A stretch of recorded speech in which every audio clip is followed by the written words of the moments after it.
is the most qualified candidate to run for president since 1960? Well, that's obviously a loaded question, as different people could have different meanings for qualifications. Some might also consider some qualifications more impressive than others. But in this video, I decided to put together a scoring system to determine the most qualified candidates who have run for president since 1960 and list the top 15 of those who scored the highest. So, how are points awarded? Well, we have several categories. The first category is the amount of decades each candidate has been in high public office. What I considered high public offices are those elected to Congress in either chamber, a governor of a state, or a member of the federal government that requires approval from the U.S. Senate, which would include anything from the Secretary of State to the Ambassador of Vanuatu. For each decade served, the candidate will receive 0.5 points. The second category is whether the candidate served in Congress or not, with 1 point if they served in the House of Representatives and 2 points if they served in the Senate. The third category is if they served as governor of any state, with 2 points being awarded. The fourth category is if they served in a cabinet position. However, this one is on a sliding scale since someone who is the Secretary of State would usually be considered more qualified to be president than the Secretary of Agriculture. The points are awarded between 1 and 2 points, with the presidential line of succession determining how many points are awarded, with 2 points for those who served as Secretary of State and 1 point for those who served as Secretary of Homeland Security. There are also other cabinet positions, like the director of the CIA, who aren't part of the presidential line of succession, and they will receive 1 point. Candidates will only receive the number of points for the highest position held. There are also points awarded if someone was Speaker of the House or Majority Leader in the U.S. Senate, with each candidate getting 1.5 points if they held the position. The final position would be if someone was Vice President, with 2 points being awarded. A few other things to note. The first thing is that the points are only accumulated up to the year of the election. Therefore, the points that George H.W. Bush had in 1980 are less than what he had in 1988, as he was vice president for 8 years by 1988. The second thing is that previous presidents at the time of the election are not included, as it would be pretty obvious that being president would qualify someone for being president. Here are the ones that have been excluded. There are also 2 other candidates listed twice in the top 15, but their points didn't change or only changed very slightly. We'll talk about those when we get to them, but it means that we can add 2 more candidates to our list. And with that, let's go ahead and start with number 15, which is Hillary Clinton. What's interesting is that when Hillary ran, many people considered her the most qualified person to run for president. Well, on my list, she is number 15. And the reason for that is that being First Lady doesn't qualify you for being president. Seriously, do we really think Melania is qualified to be president? Anyway, Hillary was elected to the U.S. Senate in 2000, giving her 2 points, as well as being Secretary of State, which also gives her 2 points. But these were the only high offices that she held, which only equated to 12 years of serving. During her time in U.S. Senate, she was on a few committees, but never chaired the committees, as well as never being in the Senate leadership. And yes, she did serve as Secretary of State, but also had quite a bit of controversy during that time. So yes, while her resume was impressive, it only spanned a little over a decade. Next on our list at number 14 is our first person to actually be elected president, which is Richard Nixon in 1960 and 1968. Between those 2 years, Nixon didn't hold any high political positions and lost the election for California governor in 1962, so his points never changed. Anyway, he was first elected to the House in 1946 and served in that position until he was elected to the U.S. Senate in 1950. However, he wouldn't last in that position for long, as Dwight D. Eisenhower would pick the young Nixon to be his running mate.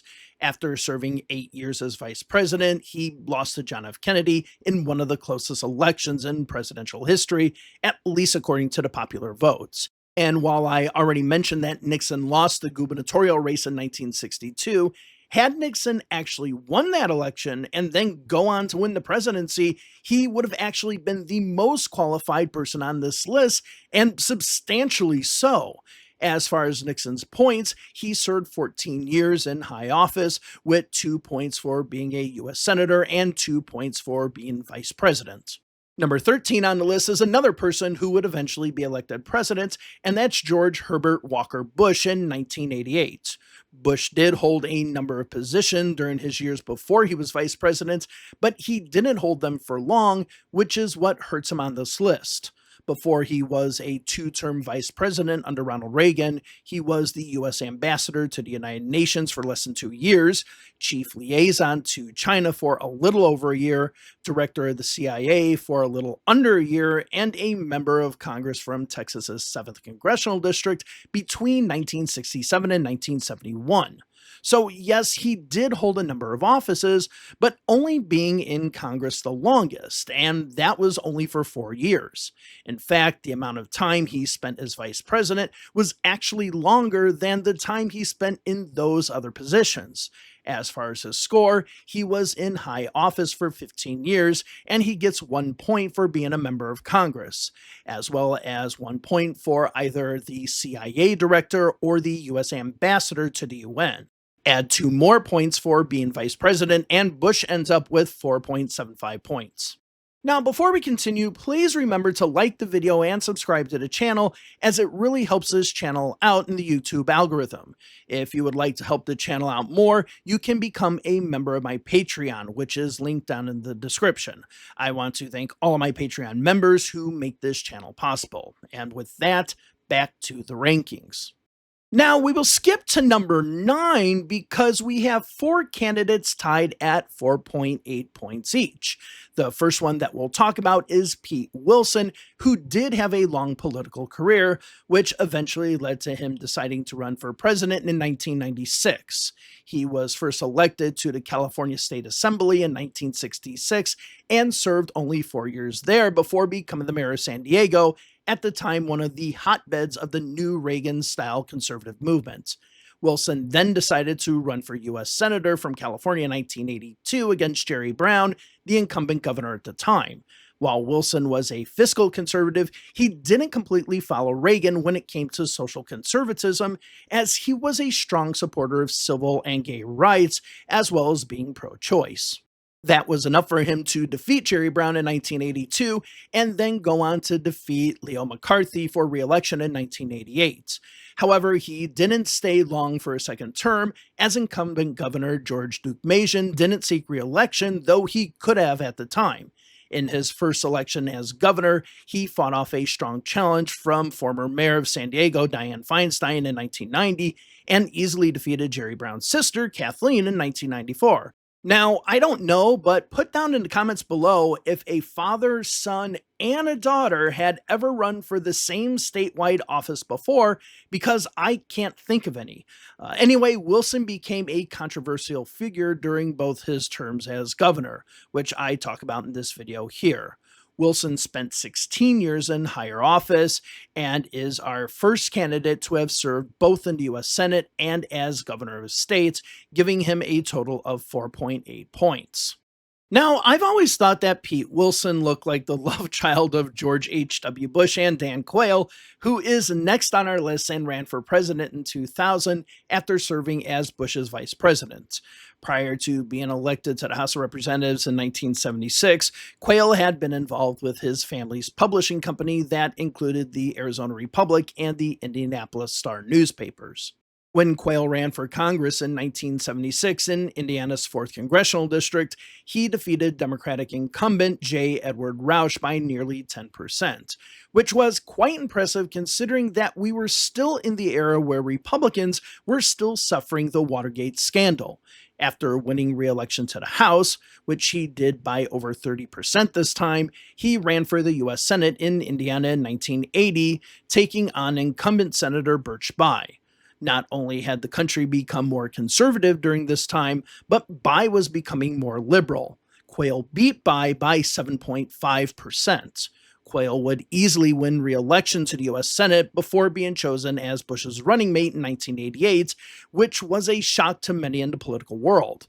The Bush campaign wanted somebody who was young and vibrant, but he was already known as being a gaffe machine during his time in Congress. Once elected as vice president, that didn't stop, with his most famous issue being the Potato-y incident. Yes, people to this day still defend Quayle, saying that the card that he was handed had potato spelled incorrectly, but seriously, he couldn't figure that out on his own? Anyway, Quayle spent 16 years in high public office, receiving 2 points for his time as vice president and 2 more points for being in the U.S. Senate. The next candidate tied at ninth is another senator. Bob Dole was actually the Senate Majority Leader when he ran in 1996. While his 1988 run put him at 19th on the list and his 1980 run placed him at 51st, his 1996 run allowed him to crack the top 15, mostly because he accumulated more time in the U.S. Senate. Dole was first elected to public office in 1950 and won a seat in the Kansas House of Representatives from Russell, Kansas, but only lasted 2 years in that position before becoming the county attorney for Russell County, Kansas. In 1960, Dole was elected to the U.S. House of Representatives, serving from 1961 to 1969. In 1968, Dole ran for the U.S. Senate and easily won over former Kansas Governor William Avery with 68.5% of the Republican primary votes and with 60% of the vote in the general election. In the post-Watergate midterm election of 1974, Dole only defeated Democratic Congressman William R. Roy by 1.7%. However, Dole was able to take advantage of the recent Roe v. Wade decision to win over religious conservatives. This gave him the reputation of being a conservative, but not as divisive as Ronald Reagan. After Reagan challenged President Ford for the Republican nomination in 1976, which you can learn more about here, Ford picked Dole as his running mate, seeing him as someone who would heal the Republican Party. After Ford lost in 1976, Dole also took a crack at the presidency in 1980, but was never considered a frontrunner. 4 years later, Dole ran to become the majority leader of the U.S. Senate after the previous majority leader, Howard Baker, decided not to run for re-election. He took on Alaska Senator Ted Stevens, winning the Republican caucus 25-28. Now majority leader, he would take on incumbent Vice President George Bush for the presidency in 1988, with both of them having a long-standing rivalry. Bush easily won the primaries, and Dole went back to his job as majority leader in the U.S. Senate. Dole eventually ran again in 1996, in a year where Bill Clinton was expected to easily win. And while Dole did have opposition for the Republican nomination, there was a feeling of it being his turn to be the Republican nominee. Dole lost to Clinton and soon retired from the U.S. Senate. When Dole ran in 1996, he had already served 36 years in high office, also gaining 2 points for being a U.S. Senator and 1.5 points for being the majority leader of the U.S. Senate. The last candidate to be tied at number 9 is former Vice President Walter Mondale, who won the Democratic nomination in 1984, suffering the biggest electoral college landslide in presidential election history. Mondale's political career started when he was appointed Attorney General of Minnesota after the resignation of Miles Lord, who became a U.S. District Attorney. Mondale would serve as Attorney General until 1964, when he was appointed yet again, this time for the position of U.S. Senator, as the previous U.S. Senator, Hubert Humphrey, had just been elected as Vice President of the United States. Mondale would win his first election in 1966, defeating Republican Robert Forsyth by 8.7%. He would win yet again in 1972 by nearly 14%. During his time in the Senate, Mondale represented a growing centrist movement within the Democratic Party, especially after the defeat of liberal presidential candidate George McGovern in 1972. McGovern actually offered Mondale the opportunity to be his running mate, but Mondale declined. 4 years later, he would run with fellow Democratic centrist Jimmy Carter, resulting in him being vice president. After Carter's loss in 1980, Mondale decided to take a crack at the presidency himself in 1984. Interestingly, Reagan wasn't considered a shoo-in at the time, as the Republicans took a beating in the 1982 midterm elections. And even with strong challenges from Colorado Senator Gary Hart and Push Coalition founder Jesse Jackson, Mondale was able to win the nomination on the backs of superdelegates. Sound familiar? Yep, check out my video here. Anyway, Mondale was never really a serious challenger to Ronald Reagan by 1984, with Reagan usually significantly ahead of Mondale in the polls. And as I said earlier, Mondale would lose in the biggest electoral college landslide in history, barely winning his home state of Minnesota, only by 0.18%, and the District of Columbia. As far as points, Mondale spent 16 years in high office, also receiving 2 points for being in the US Senate, as well as 2 points for serving as vice president.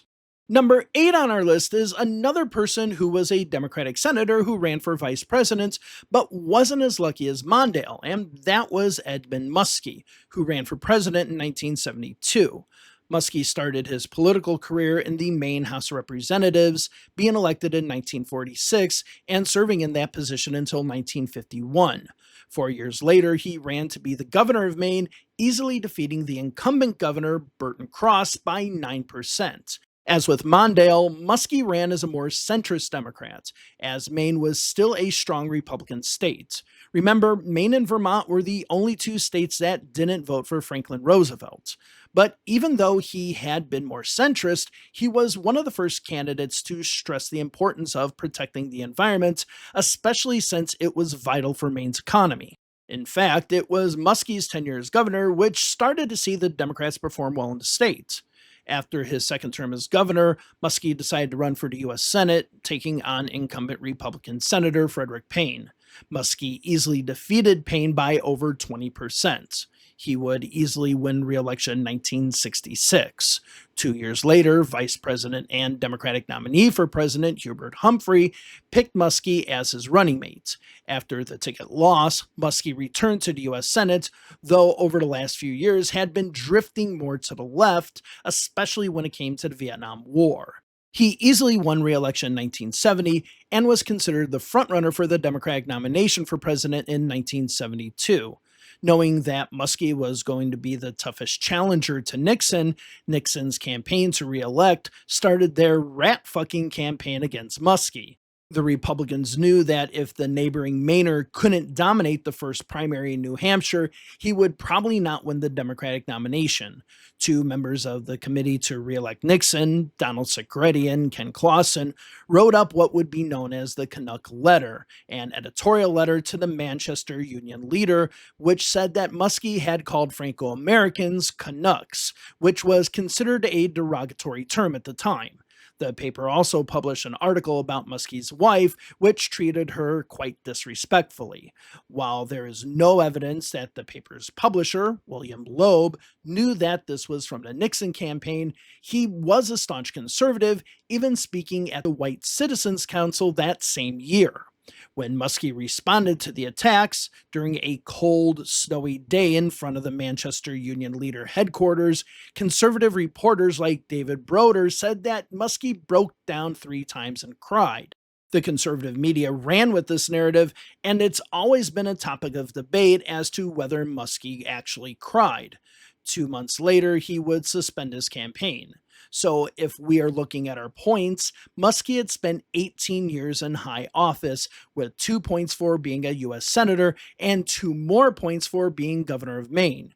Interestingly, if he had run for president after 1980, he would have been probably top of the list, as he served as Secretary of State under Jimmy Carter. The person who picked Muskie as his running mate, as well as the person who Mondale replaced as U.S. Senator, was Hubert Humphrey, who is next on our list at number 7. Humphrey was actually on this list twice, for 1968 and 1972, but his points were nearly identical. Humphrey started his political career as mayor of Minneapolis, but after an impressive speech at the 1948 Democratic National Convention, where he spoke in support of civil rights during a time when the segregationist Democrats from the South still had great power within the party, Humphrey stood out as one of the top liberal crusaders in the Democratic Party.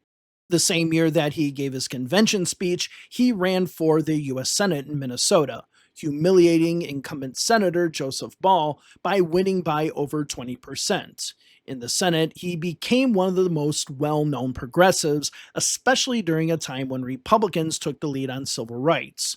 While he did technically run for president in 1952, that was only because he was a favorite son candidate. In 1956, he was considered for the vice presidency, but finished fifth place. But in 1960, he took the plunge and ran for president. After a disappointing performance in West Virginia, which saw a predominantly Protestant state vote for Catholic presidential candidate John F. Kennedy, Humphrey dropped out of the race.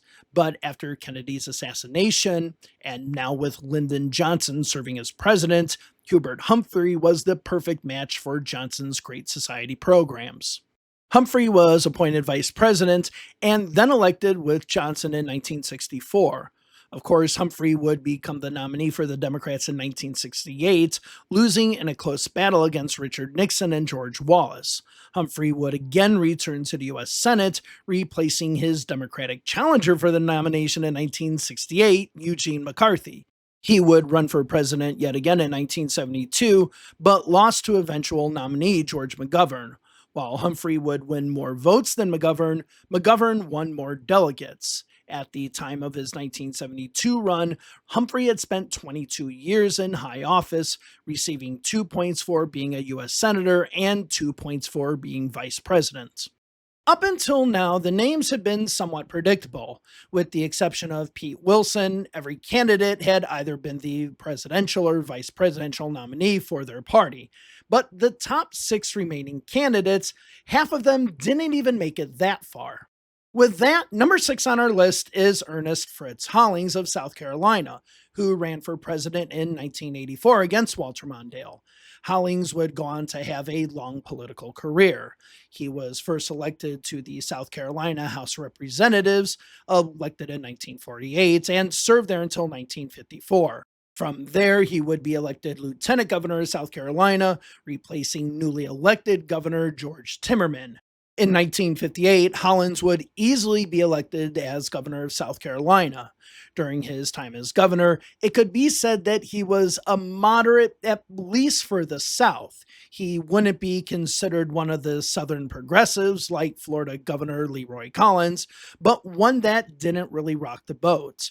As far as the issue of segregation, he didn't aggressively push the issue like Alabama Governor George Wallace did, but he also didn't do anything to try to push integration. However, once it became clear that federal laws were going to require Southern institutions to integrate, Hollings became more moderate on the issue. In 1966, as the South was slowly becoming more Republican, Hollings ran for U.S. Senate in a special election after the death of Senator Olin Johnston. Hollings easily defeated Johnston's temporary replacement, Donald Russell, but barely beat Republican nominee State Senator Marshall Parker by less than 3%. During his time in the U.S. Senate, Hollings became more conservative as the Overton window for what was a conservative had shifted. Yes, he supported programs to help the poor, but he was still a fiscal and social conservative Democrat. When he ran for president in 1984, he was the furthest right of any Democratic candidate, but winning less than 2% of the total votes in the primary. Interestingly, in 1988, Hollings endorsed Jesse Jackson for president. Even though he wasn't successful, he was still one of the most qualified according to our scoring. Hollings had spent 22 years in high public office, getting 2 points for being a U.S. Senator and 2 points for being governor of South Carolina, giving him a total of 5.10 points. Number 5 on the list is former Vice President Al Gore. Of course, Al Gore was born into a political family, being son of Al Gore Sr., who was one of the most liberal Democrats from the South during the party's mid-20th century segregationist period. Al Jr. would be elected to Congress in 1976, basically being unopposed. He would continue to essentially be unopposed on that seat until he ran for the U.S. Senate in 1984, after the retirement of Howard Baker. Gore won nearly 61% of the vote. Even though he was a U.S. Senator and came from a well known political family, Gore's entry into the 1988 presidential election was not necessarily expected. However, a new organization called the Democratic Leadership Council, a centrist Democratic organization that supported socially moderate but economically right policies, put Gore forward as their candidate. Gore would have an impressive performance, even winning 7 contests, but was primarily confined to winning in the South. Gore didn't win the nomination and returned to the U.S. Senate. However, he was more well known than he had been before the primaries. When the DLC took another crack at the presidency, this time with Arkansas Governor Bill Clinton, primarily because Gore said that he wasn't going to run for president, Gore became Clinton's natural running mate. Clinton would win 2 terms as president, with Gore following him as vice president. When Gore decided to make his second presidential run in 2000, it was basically a coronation, with New Jersey Senator Bill Bradley challenging him on the left. Gore continued to advocate the centrist policies of Bill Clinton and the DLC, though was pretty far left on the environmental issues. Unfortunately for the man who invented the internet, he lost the presidency by 537 votes. When Gore ran in 2000, he had spent 24 years in high office, with 2 points for being a U.S. Senator and 2 points for being vice president, totaling 5.20 points. One of the people who was on the short list for vice presidential candidates for Al Gore in 2000 was Florida Senator Bob Graham, who ran for president himself in 2004. Interestingly, had Gore picked Graham in 2000, Graham, who was extremely popular in Florida, would have probably carried the state for Gore and been elected vice president. If that had happened, Graham would have topped our list. But that didn't happen, which is why he's 4th on our list. He was first elected as governor of Florida in 1978 and then re-elected in 1982. In 1986, Graham ran for U.S. Senate against Paula Hawkins, who scored a shock victory against Florida's treasurer Bill Gunter in 1980. Graham would defeat Hawkins by nearly 10%. Graham easily won re-election in 1992 and 1998. In 2004, Graham retired from the Senate to run for president. However, Graham's campaign didn't last for long, as he was one of the first ones to drop out of the race. Still, he had spent 26 years in high office, receiving 2 points for being governor and 2 points for being a U.S. senator, giving him 5.3 points. Third on our list is the only candidate that had been a member of Congress, served in a federal cabinet, and was governor of his state, Bill Richardson. Richardson was first elected to Congress in 1982 in a newly created congressional district, which was much more Democratic. He eventually became Chief Deputy Democratic Whip under David Bonnier in 1993 and worked closely with the newly elected Clinton administration when it came to negotiations with Mexico regarding the soon-to-be-passed North American Free Trade Agreement.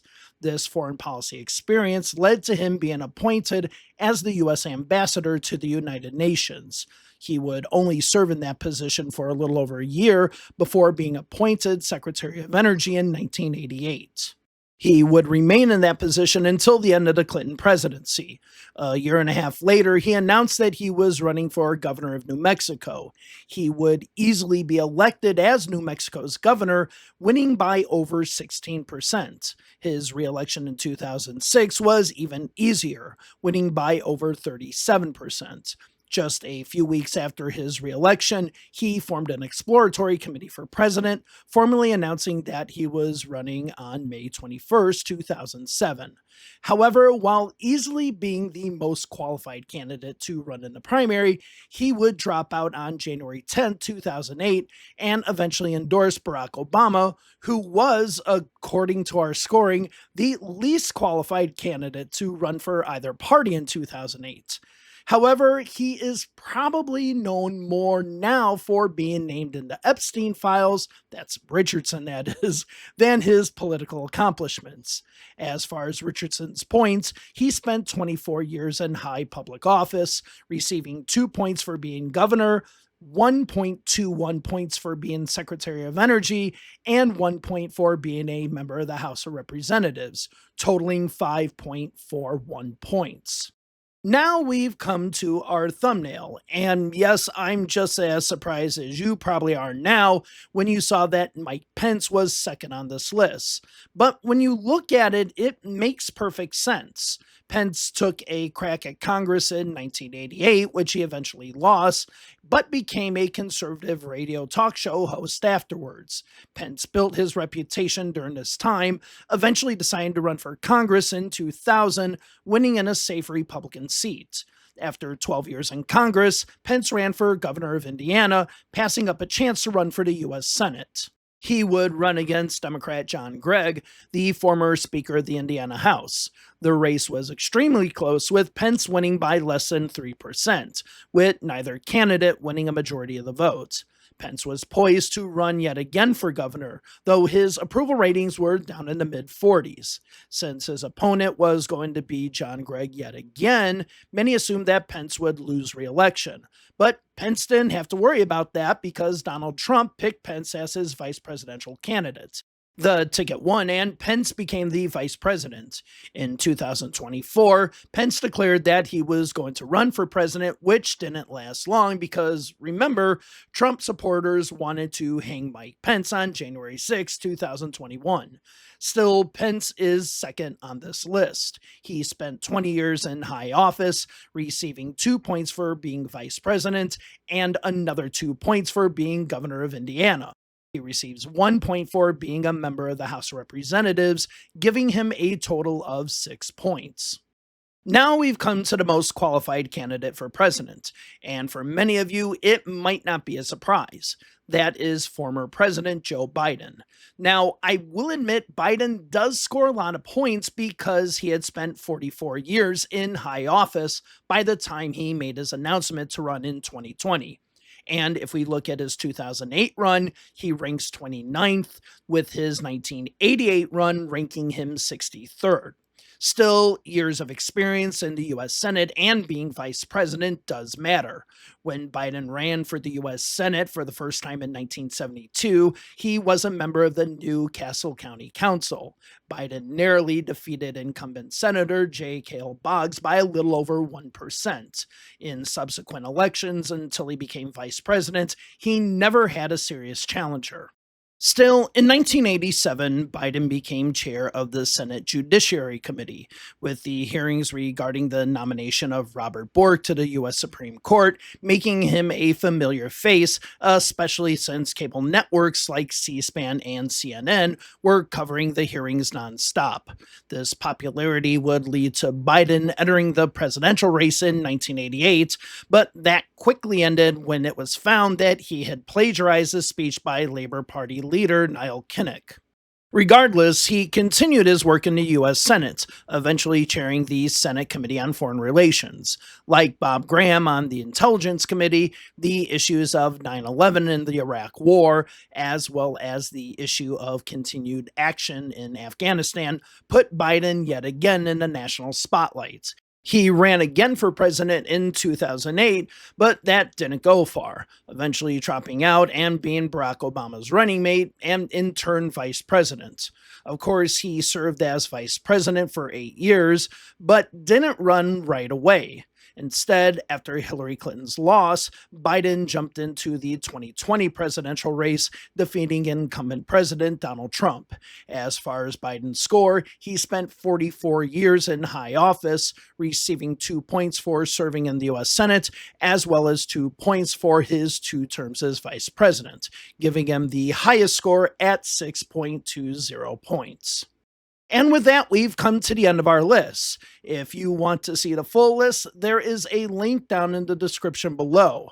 When I made the system, I wanted to make it as fair and non-biased as possible. If I were to pick the most qualified candidate just based on my own opinion, I would have probably picked Bill Richardson. But again, I wanted the points to determine the winner. So, who do you think is the most qualified? How would you structure the points? Go ahead and comment down below, and thank you very much for joining me in this video, and I will see you in the next one. Bye for now.